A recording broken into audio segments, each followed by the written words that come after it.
Let me say good evening and welcome to one and all. It's a pleasure to have the opportunity to do some learning with you this evening. And for those who I've not seen since the last time we met before Pesach, it's wonderful to see you, or at least to see your name, which is second best to seeing you, and extra points. And I do keep score. Extra points for everyone who has.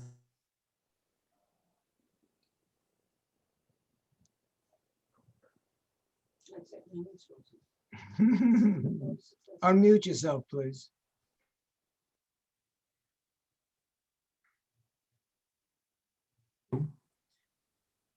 I'm sorry. Over the course of the next 4 or 5 weeks, what I'd like to do is study with you the Megillat Ruth, but at the same time, use the text as a pretext to study a number of commentaries who talk and write about Megillat Ruth. Okay, I'm going to pause here and see if I can improve my internet connection. Okay. So what I'd like to do tonight is study with you the text of the Megillah, but use the text also as a pretext to study a number of commentators, beginning tonight with a man that we know affectionately as Ralbag, Rabbi Levine ben Gershom. So what I want to do is begin with a little bit of biographical information. I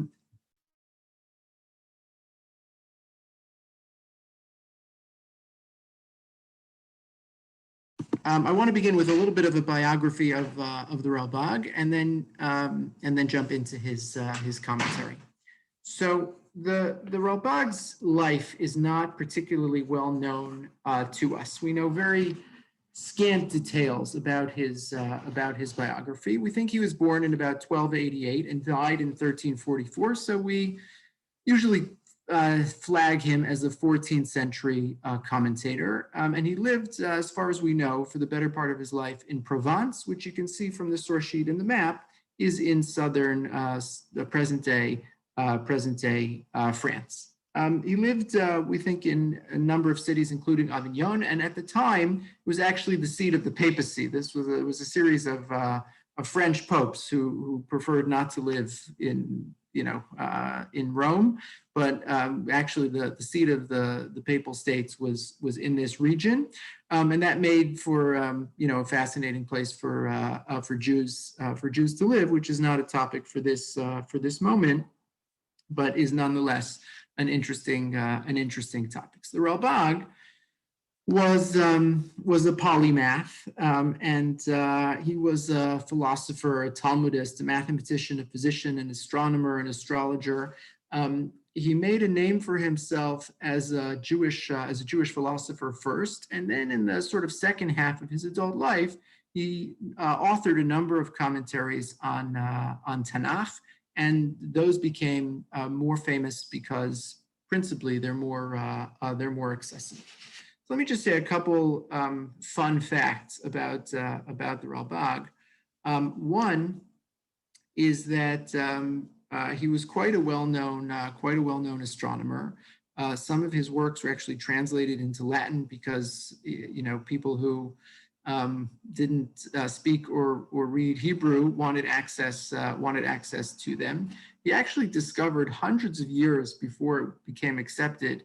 He actually discovered the notion that stars are not near the planets. It was believed, generally accepted in the 14th century, that the stars were just beyond the planets, and he deduced mathematically that they were actually billions of years further away than the billions of light years or billions of miles, as the case may be, further away than the planets.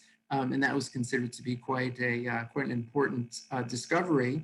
I put on the source sheet a picture of the Rabbi Levine crater on the moon. I wrote that this is the only lunar landmark, to my knowledge, named for a medieval Jewish philosopher. It's named for the Ralbag, Rabbi Levine ben Gershom. And Yossi Sklarin quickly corrected me and said, no, there's actually a crater named for the Ibn Ezra on the moon as well. It's not called Ibn Ezra, but it's based on his name. So I'm happy to know that there's at least two sites. If you make it to the moon, just make sure on the tour they show you the Rabbi Levine crater and the Ibn Ezra crater. Those obviously are important highlights. Now, this is not a class in philosophy. I don't think I would be equipped to deliver a class in the philosophy of Ralbag, but I do want to just note that at the very least, Ralbag was a controversial Jewish philosopher. Okay, a number of his views, maybe many of his views, would not be considered mainstream today. Okay, just to give you one example. So, the Ralbag writes that, God knows all that may be known, and his knowledge is perfect. Okay, so we ascribe omniscience to God, but he says what can be known does not include everything that happens on earth, and does not include the knowledge of the decisions made by individuals are not necessarily part of his knowledge. Okay? So it's a very different orientation, very different perspective on how to reconcile the age-old question of God's omniscience on the one hand and human agency / free choice on the other. Okay? So again, somebody said that today, we would say that's outside the mainstream of normative Jewish thinking. The Ralbag said it, and he wasn't kicked out of class. That being said, he always had kind of it was always met with some kind of ambivalence, and a number of mainstream Jewish thinkers over the course of time weren't comfortable with the Ralbag, including figures like Abarbanel, who would sometimes cite the position of Ralbag and say, we don't believe that, we don't agree with that. That's not where we're at. All that being said, the Ralbag was widely published. It's always hard to know how popular certain writers or certain thinkers were, but there are some metrics. So, for instance, right, this is a 14th century philosopher. So, what happened in the era of printing? A century later, in the 15th century. So among all Jewish works that were published, Ralbag's commentaries were one of the first. They were published in 1480, right? That's very early, which means there must have been a market, right? If you're publishing, it's because people are buying the books. So there were people interested in the works of the Ralbag. That's one indicator. Another century later, in the 16th century, there was a printing press in an Italian city called Riva di Trento. A number of important works were printed in Riva di Trento. And in the first 4 years of that publishing press, there were 35 Jewish books brought to press, 3 of which were works by the Ralbag. So, he's batting like 10% of all Jewish books being published in that city are books by the Ralbag, right? And he's been dead for 200 years. So this is, at the very least, something of an indication that he was popular and remained popular. When the Mikraot Gedolot were published, so if you'll notice, if you have a standard copy of the Mikros Gedolos on Chumash, Ralbag didn't make it. He wrote a commentary on the 5 books of the Torah, but they're not included in the Mikros Gedolos. In the standard edition of Nach, right, on most of the books of Nach, where there is a commentary of Ralbag, he's included. So I don't think anyone made a conscious decision to exclude him, or maybe they did. I don't know if that's known to us or knowable to us, but there's this sense that even though he was responsible for a number of edgy or less than accepted or controversial philosophical positions, that didn't diminish his stature as a Bible commentary, as a Bible commentator. And his name, at least, even if we're not quoting him like we're quoting Rashi and Ramban, his name at least is known to us. I'll just say one footnote to this story.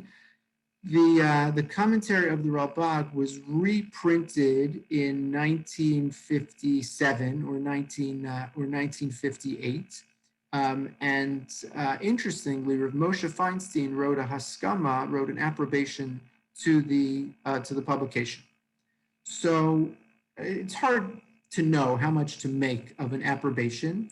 it was a common practice, still common practice, to solicit approbations from, important people and famous rabbis. They used to double as a kind of copyright. So someone would say, I read the book, it's an important book, I know the publisher, I know the printer, I know the author, whatever the case may be, and don't reprint this book for 3 years, for 5 years, for 10 years, to protect the investment of the publisher.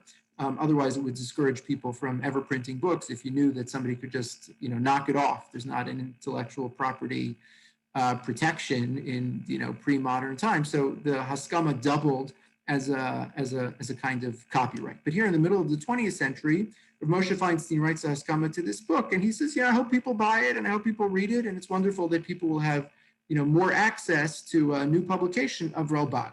So again, the Gadol Hadur in the 20th century, in our time, was perfectly comfortable with the publication of the Ralbag. So that should give us an indication that, this material is not off the reservation, even if the philosophy of Ralbag may have earned a deserved reputation as being somewhat controversial, if not entirely controversial. Okay, so Ad Khan, the biography of Ralbag, and a little bit about his reception. Let me just pause to ask if there are any questions or comments on sort of the background of Ralbag. Okay, so in that case, let me now turn to what I want to say is the kind of introduction to his commentary on Tanach. I just want to say a few cursory remarks. Okay, so as a general matter, the emphasis on in the commentary on Tanakh, was really divided into three sections. Okay, so the first is lexical. The Ralbag is always interested in understanding words and the meaning of specific words. The second is interpretive, right? He's interested in understanding the beur, the interpretation of a particular section, and like the Barbanel, he thinks in parashot, not in the parshas that we have, the way that the Torah is divided up into Bereshis, Noach, Lech Lecha, but he'll say this is a unit, and I want to interpret the meaning of this unit to let you, the reader, know what the meaning is, right? And then the third piece is the interest in what he calls toalot, the meaning, the message, the moral of the story. Okay? And that's actually quite different from a number of the commentaries that we looked at in the previous semester. Right? He wants to do all three of these things. Right? What do the words mean?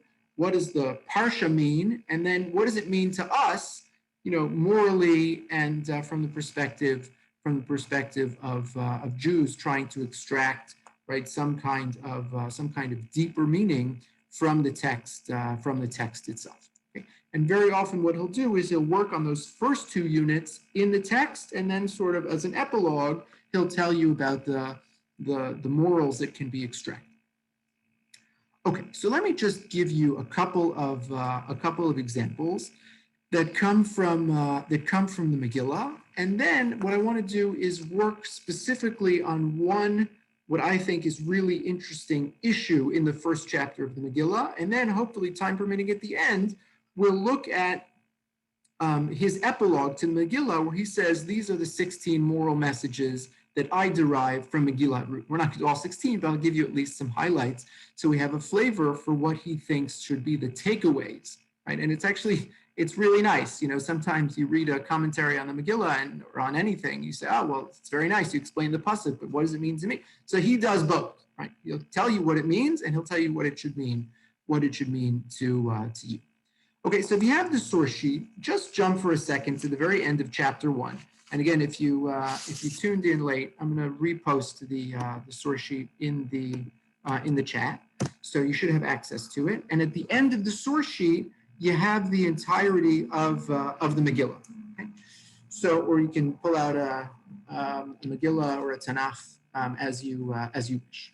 So, if you remember at the very end of the first chapter, So Naomi and Ruth return to Beis Lechem.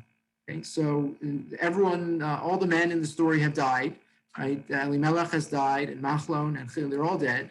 Orpah has gone back, and Naomi decides to go back to Beis Lechem. She tries to convince Ruth to stay. Ruth says, "No, I'm going," and they come to Beis Lechem, and no one can even believe it, right? Because this woman had left, and she was, an aristocrat, and now she comes back, and she's totally bereft of everything that she had.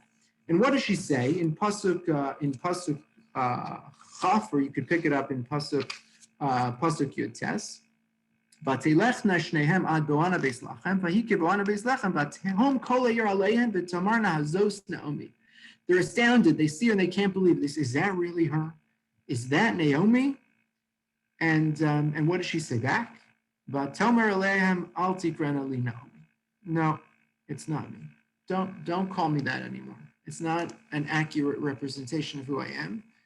Krena li Mara, kihemar Sadye li miud. Wow, very powerful formulation, right? Call me Mara. Call me the bitter one, right? Because Hashem has dealt very bitterly with me. So have just a look at source number 1 on your source sheet. The Ralbag actually says something fascinating about this line. Without the Ralbag, you might read this and say, what is Naomi saying? Naomi is saying, my name it's ancient history, right? And it's my old name. My new name is Mara because life has been so bitter. And the Ralbag says it's actually much more specific than that. It's a very forceful formulation in the pasuk. And he says, "Hine hanoam hu hefech hamerirus, kemo shahmetikus hafchu, ki hanoam yomar al mesikos amar mayim genuvim yimtiku v'lechem sitarim." To quote the pasuk from Mishlei, where he actually demonstrate that the word noam is the exact opposite of the notion of being mar. So we wouldn't usually think that. We would think, oh, mar and matok, sweet and bitter. But he says, no, noam is a synonym for sweetness. Noam is a synonym for the notion of being matok. And so what the text is actually telling us is that Naomi is saying, I've been utterly overturned. Not just that, things used to be okay and now they're bitter. It's that I used to be X and now I'm Y. Right? Things have come really 180 degrees. It's a totally different reality. The notion of ne'imut is the exact opposite of mirirut, right? And again, only someone who knows all of Tanach would be able to pull that line out of Mishlei to tell you that they are in fact opposites. That's just an example of the notion of his interests in all things lexical.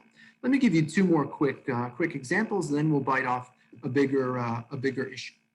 Look at Perek Gimel, pasuk Yud Gimel. Okay, so we're fast forwarding. We're jumping to sort of the second half of the Megillah, and if you remember the scene, right? So Naomi tells Ruth that you should make an offer to Boaz, and she does. Okay, and she finds him on the threshing floor, and she says, "Will you be my redeemer?" And what does Boaz say? Boaz says, pasuk Yud Beis, pasuk Perek Gimel, pasuk Yud Beis. He says, "I'm not the first in line.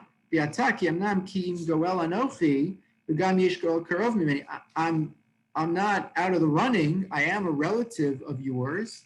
All that being said, there's a closer relative, and he's first in the pecking order. So what should you do? Lini halayla. Okay, just stay here the rest of the night. I'm not kicking you out. Stay here. Vayaba boker im yigalech tov yigal. V'im lo yachpotz legalech ugalotich anochi chai Hashem shifli araboker." So we understand in context the meaning of this verse. Right? What he's saying is, if the closer relative agrees to redeem you, so that's preferable. But if not, I'm the backup. Okay, so you're going to go to him first, see what he says, If he says yes, then you're going to be redeemed by him. And if not, then come back to me. So there's just some ambiguity in the pasuk here. What does it mean? V'haya b'boker im yigalech tov yigal. So how do they translate it? So if he will perform unto thee the part of the kinsman, if he redeems you, well. Okay? Im yigalech tov yigal. So the Ralbag says, not so fast. Look at how he reads this pasuk. Source number 3. He says, "V'haya b'boker im yigalech tov yigal." Efshar sheshem hagoel sha'yoser karov lahu tov. He says you could read the pasuk perfectly well with the assumption that what Boaz is telling you is a direct reference to the Redeemer, and maybe the name of the Redeemer is Tov. Okay, so I'm saying it's not a name that you or I have heard, but that's a perfectly plausible way to read the pasuk. If he does it, if Tov does it, then he'll be your Redeemer. Or he says, oh, Efshar sharatzon bazeh im yigalech tov hadavar, right? Which is the way that I think we would have read it if left to our own devices. If he redeems you, well and good. Okay? But I bring this up just as a kind of representative example of the kind of intellectual modesty or the tentativeness of the Ralbag's explanation. He's not telling you this is the interpretation. He's saying, I'm struggling with the text. It could mean X or it could mean Y. And I don't know. Here's both, and hopefully one of them is right, which I think is itself noteworthy. Okay, the last example that I want to just show you to again give you a flavor for the Ralbag's interpretation comes from the end of the Megillah. Jump, if you will, for a second to Perek Daled Pasuk Yud Tes, the very end of the Megillah, where there's this ritual or ceremony, the removing of the shoe, and to make the official transaction, so that the old estate of Naomi's husband will officially be transferred to the man who marries Ruth. So just pick up for a second Perek Daled Pasuk Tes. Okay, chapter 4, verse 9.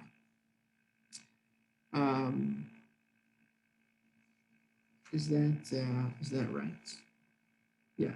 Let me make sure I have the right pasuk here. I'll pick it up actually from pasuk Ches. Okay. Vayomer hagoel Boaz kinei lach vayishlof na'alo. So the Redeemer says to Boaz, "You're going to be the one to redeem it," and he takes off his shoe. And there's a standing debate in the Gemara. It's sort of unresolved. Who takes off their shoe? Is it the buyer or the seller? It's all symbolic, right? So it doesn't matter. Someone is making a demonstration that a kinyan is happening. It's like when you come sell your chametz, and I ask you to pick up the handkerchief or the phone or the pen or whatever. It's just symbolic. It doesn't really matter. There's nothing writing on it. So, but we demonstrate that there's a kinyan, that there's an actual legal transaction happening here. So who does it? So the Ralbag has a theory. Whose shoe was this? Look what he says in source number 4. Vayishlof Boaz na'alo. V'nasana so leploni almoni mitocha na'al hikneh lo zos hageul. Giving it to the Redeemer, so he makes the transaction. V'yidmesh, this is who is it? V'yidmesh shekvar heshiv lo na'alo achar zeh ki lo yitzachen she'yishaer shofet yachaf b'raglo achas. He says it has to be the other guy's shoe. He says, how I'm sure it's the other guy's shoe? He says, because it can't be that the shofet, who's basically, like the head of the Jewish people, is walking around with one shoe. Right? Can you imagine Rashi writing this? It's like, how do you know what the answer to the question is? The answer to the question is a sociological context. And the sociological, it's like unimaginable to me, the Ralbag says, that Boaz can be walking around with one shoe. That's not possible. It must be the other guy. Okay?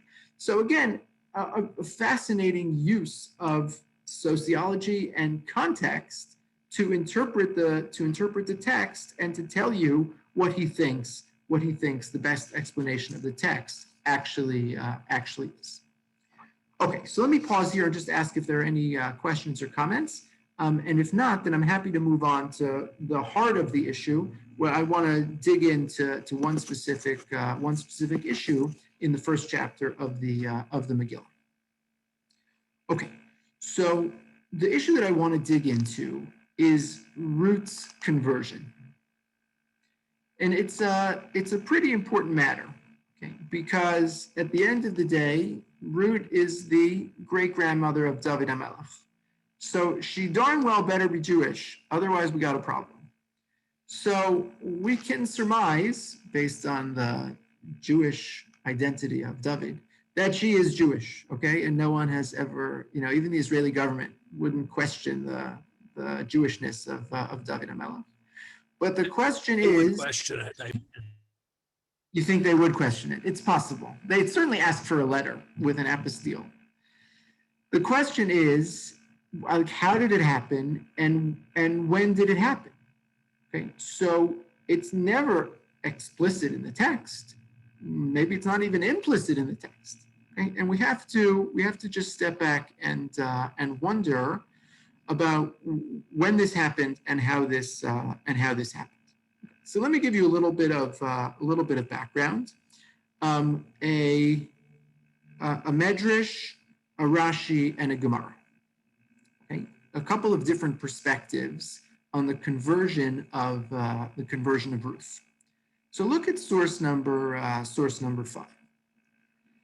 So source number 5 is a Medrash that picks up on the line that the line from the very opening of the Megillah, where the Megillah tells us that Elimelech and Naomi moved from Beis Lechem to Sde Moav with their two sons Machlon and Chilion.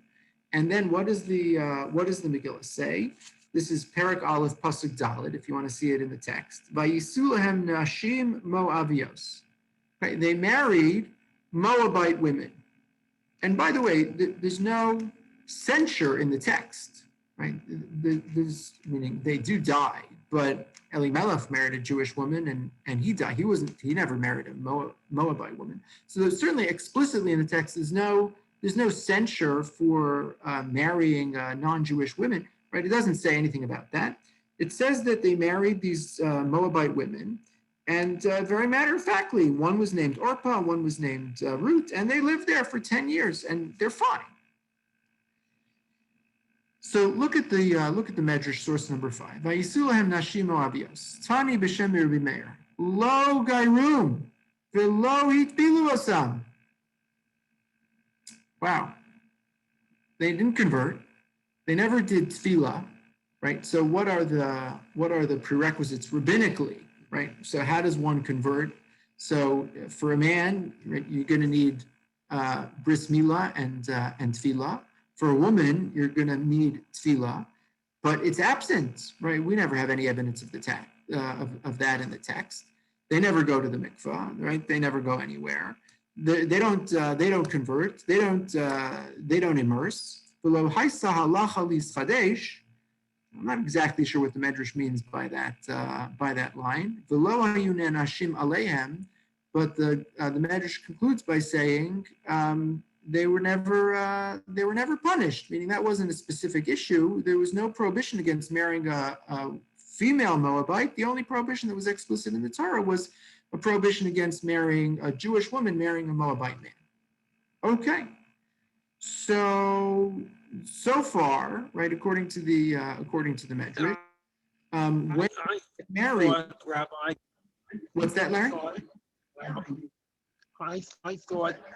I thought that the whole limud of Amoni below Amoni was derived, was created by Boaz, and he was the one that created. You're saying that it went way back before, and it was generally known, and it wasn't an original thought. So we'll have to see. Meaning, this is part of the crux of the matter. But at least according to Rabbi Meir in this Medrash, this was known. This was acceptable at the time.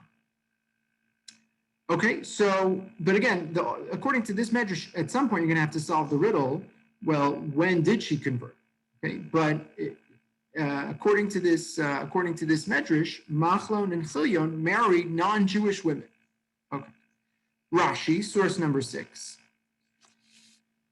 So, again, just to make a long story short, Naomi tries to convince her daughters-in-law after they've lost their husbands to go back home. She says, "What can I do for you? I'm sorry, but my time is past. I'm not going to have another kid that you could possibly marry, right? It's not going to happen that way. So you should go home."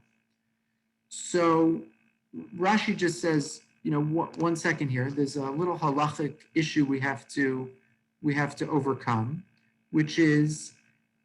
Source number 6, right? I don't have another child in my womb that you, one of my daughters-in-law, could marry such that you'll be able to have children. That's not going to happen. And the Rashi just says, she'enam asurim lachein, ve'enchem asuras lahem mishum eshes achiv shelo haya ba'olamo, she'ena zekuka liyabam lafi shelo haya lamachlan v'chilyon kiddushin bahem. So normally this would be a problem of marrying a brother's marrying the wife of your brother without if they're still in the world, that is a prohibition. So he says none of this comes into play. Says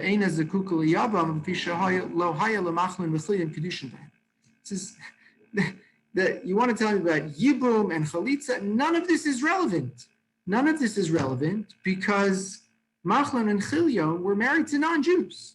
And when you marry a non-Jew, you could say the words marrying a non-Jew, but there's no kiddushin, there's no halachic chalos, there's no halachic status that's created by such an act, right? A Kohen marries someone who's not supposed to marry, marries a Grusha. So that's a marriage, and if they shouldn't have done it, but if they did it, they're halachically married, and they would need to get divorced with a get. A Jewish man marries a non-Jew, okay? They shouldn't have done it, but they did it. That's not halachically a marriage. And if they want to get divorced, which they should, so they should get divorced, but you don't need a get, right? There's no kiddushin there, nothing happened halachically. The man and the woman live together, okay, but that's halachically speaking, that's not marriage, that's a zero. And Rashi says, I know it's zero, counts for nothing, because they weren't Jewish. So Rashi is telling you too, that these women, Naomi and Ruth, never converted. I shouldn't say never, but at this point in the story, had not been converted. Now let's jump to the Gemara. Okay, so the Gemara is somewhat well known. The conclusion of the Gemara is certainly well known, right? So what does the Gemara say? When did Ruth convert? Right? What was the kicker? When should she join the Jewish people? She joined the Jewish people when she decided to stick with Naomi, and she said, right, Elokayach Elokai, your God is mine, wherever you go. Right? That formulation, that beautiful speech that she gives before she makes the final trip with Naomi back to Beis Lechem, that's her declaration, I accept Judaism. Now look at this amazing Gemara. The Gemara uses the text of the Megillah to basically derive the basic halachos of conversion. So, right, again, left to our own devices, so what do you need to convert? You need to go to the mikvah, you need to get a bris milah if it's a man who's converting, but what about, what do you need to accept? Who teaches the course and what's the curriculum? What profession of faith do you need to make? How would we know any of this? So look what the Gemara does, and we could spend the whole session just on this Gemara. Fascinating Gemara. Gemara in Yevamos Mem Zayin, source number 7 on your source sheet. So the Gemara says, "Ve'ein marbin alav, ve'ein medaktin alav." We try to be pretty liberal. Somebody wants to convert to Judaism, so don't start getting into all the details and add the finite nuances of the halachic system. That's not the idea. Amar Rabbi Elazar, my kara d'chsiv v'tereki misametes hilaleches ata v'tachta ledaber. He says the proof is from our pasuk in the Megillah at the end of the first chapter. Naomi said it's too much and you should go home, and Ruth said I'm sticking with you, and she decided. She stood firm. Mit ametzeh. So the Gemara says if a person says I'm committed, mit ametzeh, so you're done. That's all you need, right? Take that to the Israeli government. Okay. So then the Gemara says the following. Let me tell you, the Gemara says, the backstory of the conversation between Naomi and Ruth. Okay. You ready? This is source number 7. You could sort of follow. I tried to preserve what's from the Megillah and what's from the Gemara. Okay. So Amra la asir lan tchum Shabbos. Okay, you'll know right away, right, which is the rabbinic interpolation. So Naomi says, it was amazing to think. Right? Naomi says to Ruth, you want to join this people? There's a thing called Tchum Shabbos. We don't have this because we live in the city, but you can't go more than 2,000 amos outside of your city, and your travel restrictions are very limited on Shabbos. And she says, Basher tzarchi elech. And she says, no, where the travel, I go where you go. I follow you. Naomi says, I'll give you another one. Asir lan yichud. Says, you ever heard of this one? There's a rabbinic enactment. The Torah tells you who you could marry, but rabbinically, you're not even allowed to be in the same room, secluded with someone who's not your husband. Wow. I mean, this is pretty stringent. Ruth, you know what you're getting into? And she says back, Basher talini yalin. Wherever you tell me to sleep, I'll sleep. Then the Gemara continues. You know what else Naomi says? Mefaktinan sheish mi'os v'yud gimel mitzvos.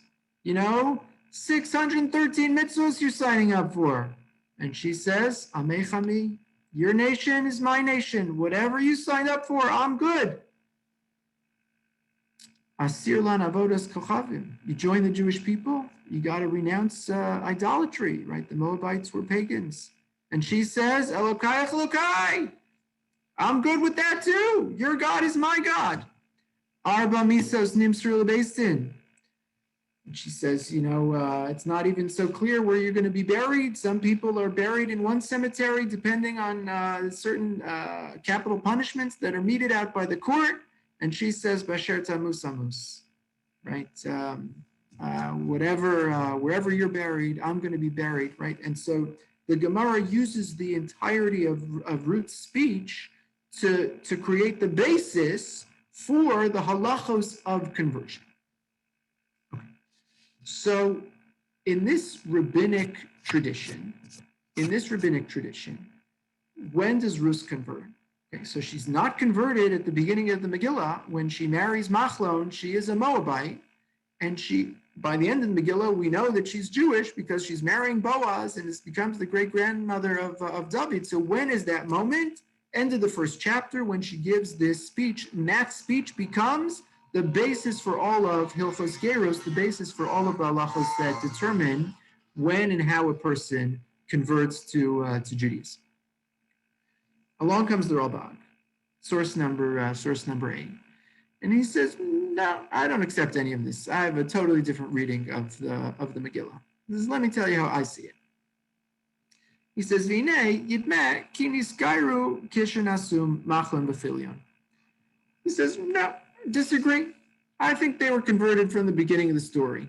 When we met them, they were already Jewish. Machlon and Filion, you want to tell me they married Moabites? No, they married Moabite women who had converted to Judaism. When Machlon and Filion get up to Shamayim, they're not going to be held accountable for marrying non-Jews. Never happened. They didn't marry non-Jews. They married wonderful converts to Judaism. Really? The Rabbi says, yeah. So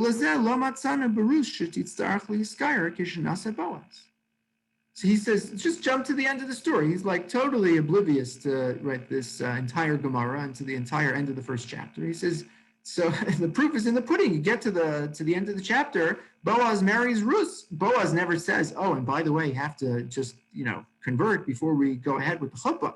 That never happens because he says he took for granted that she was Jewish the whole time. She was Jewish the whole time because the Megillah started with a woman who had already converted to Judaism. ולזאת הסיבה גם כן הישבוס עתה, ולזמרו כי איתך נשוב לעמך, אך רצתה נעמי לבחון אם נסגרו מאהבת השם יסברך, או נסגרו מצד חשקה בבניה.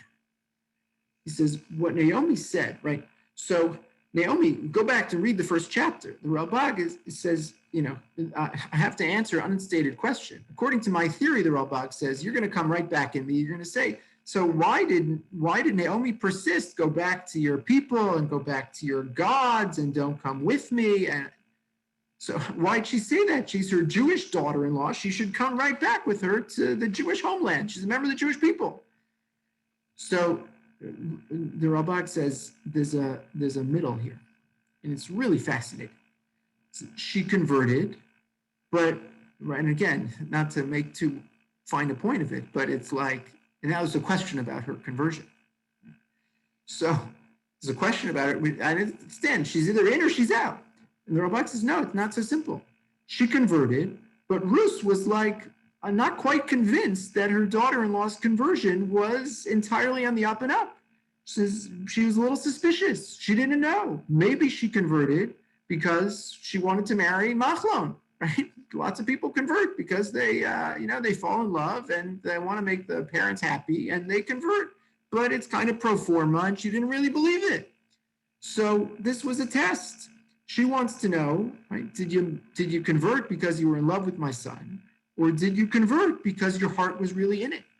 And so she plays a tough hand and says, no, I don't want you to come and I don't want you. And Ruth passes the test. And finally, she convinces her mother-in-law that she hadn't converted. Again, on the Ralbag's theory, the conversion happened 10 years earlier. Right? Ruth was just trying to make sure that her motives were in fact pure. And this woman really wanted to be a member of the Jewish people, and she hadn't just gone through the motions because she was trying to marry her son. So again, I think fascinating, right? Like this is not the normal way we read the Megillah, and yet the Ralbag is able to make sense of it. You could take it or leave it, but I think he makes a pretty compelling case, maybe more, maybe less compelling than the other cases that we're more accustomed to. But a fascinating rereading of a Megillah, which I think we normally have pretty firm sense about, like until you hear the Ralbag. So I think somebody stopped you in the street and said, when did Ruth convert? We'd say Rashi, we'd say the Gemara. She started out as a Moabite, and by the time she got to Beis Lechem, she was Jewish because she converted on the way. No, Ralbag has a totally different reading of the Megillah. We're almost out of time, but I do want to conclude in the last few minutes by giving you a few snippets from the Toalot. Okay, the epilogue that the Ralbag writes to his commentary on the Megillah. As I mentioned at the beginning, 16 take-home messages. Right? And again, you could almost see the Ralbag. We don't really know if this was the case, but as a pulpit rabbi, right, giving the shir. So right, there's one part of the shir where he says, I want to tell you, we're going to do a textual analysis and we're going to do a careful reading of the Megillah. And then at the end, it's like, and now I want to give you the sermon. Right here, the moral messages that I want you to you Balabatim to take away from the reading of the text. And some of them are surprisingly simple, and some of them are a little more complex. So you have them in source number 9, and I'll just run through quickly a couple of highlights. So he says, number 1. He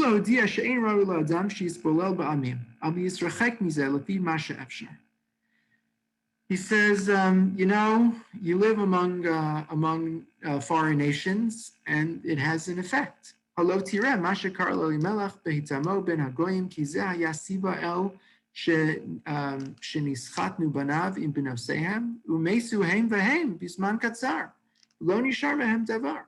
He says, look what happened. Elimelech left his homeland, and his family married these women. And again, according to Ralbag's own interpretation, much better because they converted. But he says, no, they were living in this idolatrous place, and it ends badly. So message number 1, don't live among people who have values that are so antithetical to Judaism. It's not a recipe for success. Message number 2.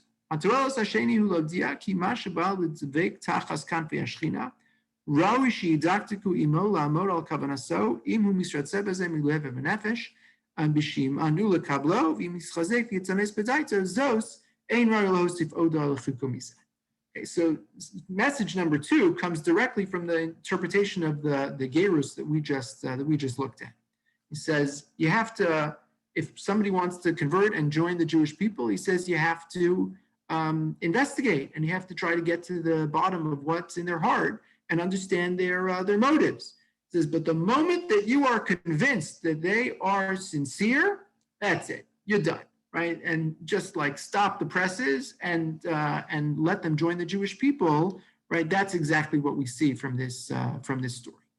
Hatolas hashishi. This is number 6. Hulodir sharei adam shiakdim shalom lechol adam ve'afiluhu avdo o schiro. I included this one just because it's like it seems so tangential to the text, and yet the Ralbag stops and says, "I just want you to notice." Okay. Important, message 6 out of 16. I just want to remind you, you should say hello to people. That's the message of the Megillah. He says, yeah, that's one of the important messages of the Megillah. How do you see that? Because that's what Boaz does, right? And he goes on to say, hello tireki, Boaz, hikdim shalom, lakotzrim asher lo. Boaz was the aristocrat. He was the prince. He was the shofet. He was the most important, most prominent, wealthiest guy in town. And before anyone ever comes up and says, good morning, sir, he says good morning to them. So that's a word to the wise. That's a good policy. Say hello to people, even if they're at a station, which, right, he says that you're a servant, your employee, whoever, you be the one to greet them.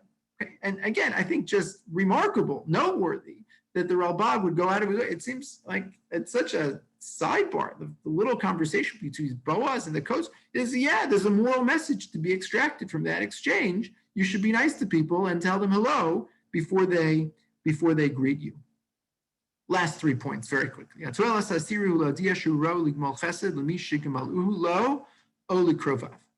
Reciprocity. Okay, like along the same spectrum. Naomi was the recipient of a chesed that was performed by Ruth. Okay.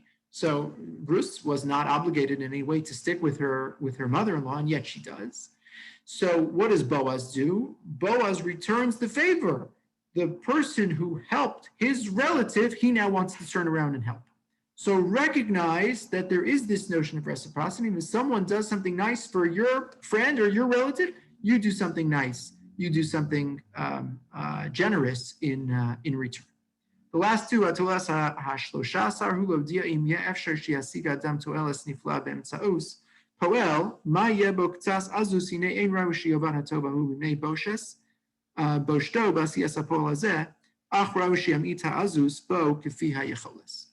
This one's a little subtler, but I just wanted to mention it because it fits into the Aristotelian philosophy of Ralbag. You know, he says Ruth was actually kind of hesitant to carry out Naomi's plan to go see Boaz in the middle of the night. It required what he calls some azus from the notion of oz, right? Which is a kind of how would you translate this? There's a sense of maybe even brazenness, right? Like a little too much self-confidence involved in taking such a frontal role to propose that Boaz should redeem her. She's uncomfortable with it, right? So the Ralbag says, so the take-home message is, if a person is confronted with a choice, they can either pursue something good at the cost of putting themselves out there in maybe an uncomfortable way, or not.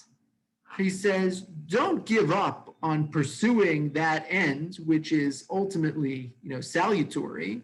He says, just try to minimize the discomfort. right? So she goes privately, she goes quietly, she does it at night, at a time when no one else is around. So he says there's a golden mean, right? There's a middle ground to be struck, and it doesn't have to be an all or nothing decision. It is possible to find this kind of compromise position where you could pursue your goal on the one hand, and at the same time minimize the extent to which one has to put oneself in an uncomfortable position. Okay, and the last message, and I included this one because it's important to remember that the Ralbag also has a halachic agenda in mind, which is to say he's also interested, and this comes up much more in his commentary to the Torah than it does to Tanach, but he's always interested in deriving the halachic conclusion from the pasuk, and very often, right, and this is interesting in the Ralbag's methodology, very often that conclusion will be the same as the Talmudic conclusion, but achieved through a different means.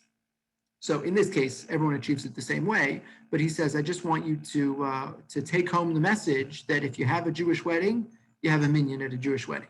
It's a chiddush, right? And he goes on to say in that last paragraph, he says, B'shnayim eidim yakum davar. The Torah says if you want to accomplish something, so 2 witnesses suffice, right? And kiddushin requires 2 witnesses. There's no pasuk in the Torah that would tell you need a minyan at the chuppah.